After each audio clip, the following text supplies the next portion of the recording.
Buku inilah yang dijadikan buah tangan oleh Egy Sujana saat ia dan Damai Harilubis bertandang ke rumah Jokowi di Solo, Jawa Tengah. Rupanya buku itu hanya perantara saja.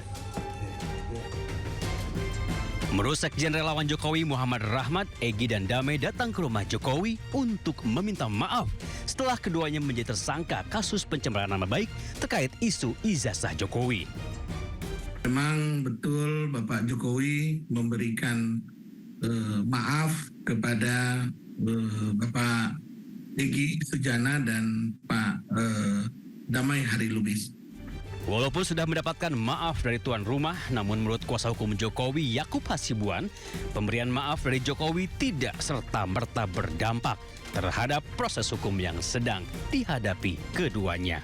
Walaupun nanti ada pergerakan atau ada kebijakan atau ada diskusi mengenai kelanjutan ini, apakah itu nanti akan ada restoratif justice, apakah itu nanti ada plea deal, apakah nanti ada juga keringanan dalam hal penegakan hukum, apakah di persidangan ataukah di penyidikan, itu nantinya tentunya akan kami serahkan juga kepada pihak penyidik, karena sekarang kan masih di penyidikan. Sementara itu, menurut kuasa hukum Roy Suryo Ahmad Hozinuddin, kedatangan Egy dan Damai Harilubis hanya akal bulus Jokowi saja yang ingin memecah belah perjuangan membongkar kasus ijazah Jokowi.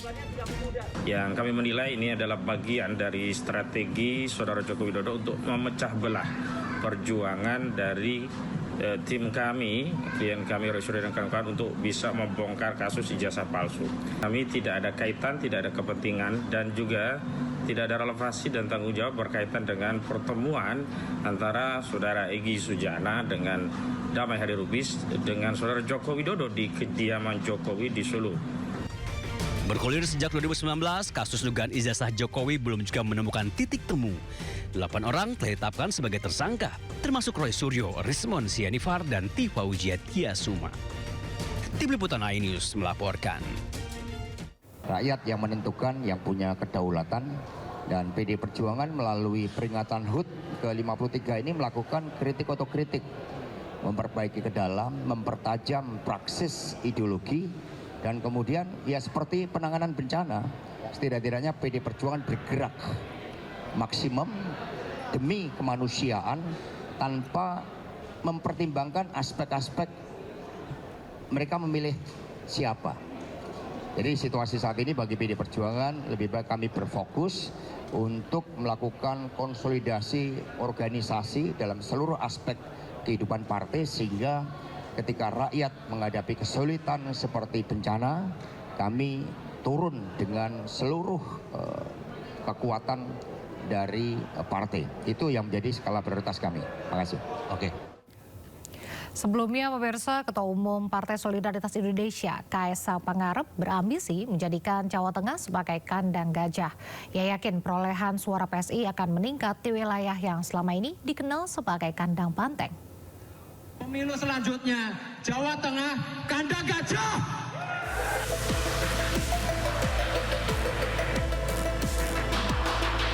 Ketua Umum Partai Solidaritas Indonesia Kaesang Pangarep bertekad menjadikan Jawa Tengah sebagai kandang gajah. Menurut Kaesang, PSI kini mulai memanaskan mesin partainya dan membidik 17 kursi DPRD Jawa Tengah pada pemilu 2029 mendatang.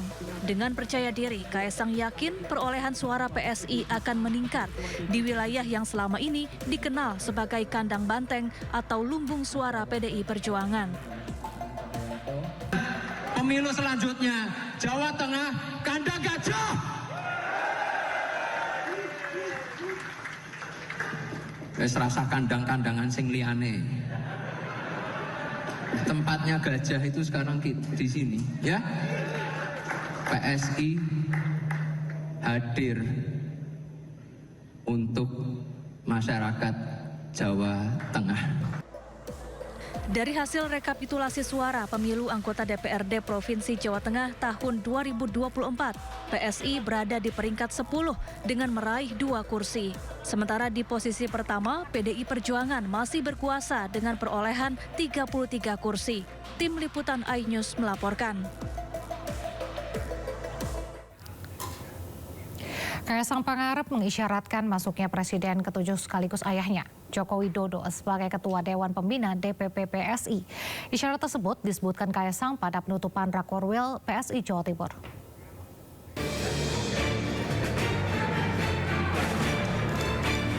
Ketua Umum PSI Kaisang Pangarep mengisyaratkan masuknya Presiden ke-7 Joko Widodo sebagai Ketua Dewan Pembina DPP PSI.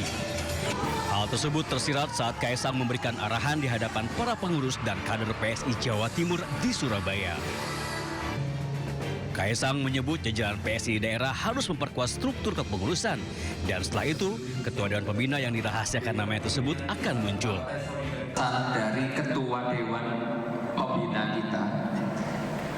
kita ini fokus untuk struktur. Udah nggak usah mikir yang lain-lain dulu. Kita fokus perbaiki struktur, kita benahi, kita selalu evaluasi supaya roda organisasinya bisa terus bergerak. Nanti kalau sudah komplit, beliau akan muncul dengan sendirinya.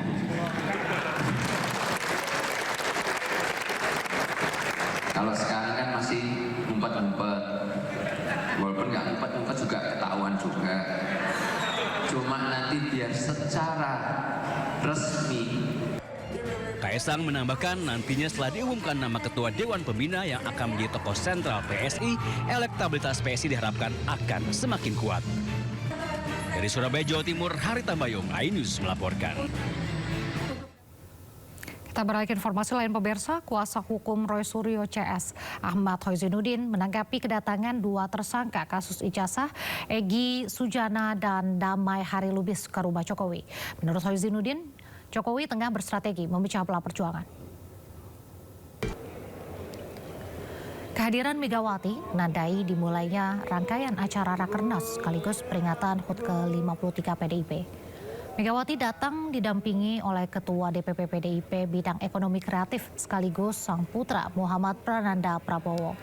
Megawati yang disambut Sekjen PDIP Hasto Kristianto langsung menaiki eskalator untuk menuju ruang Rakernas.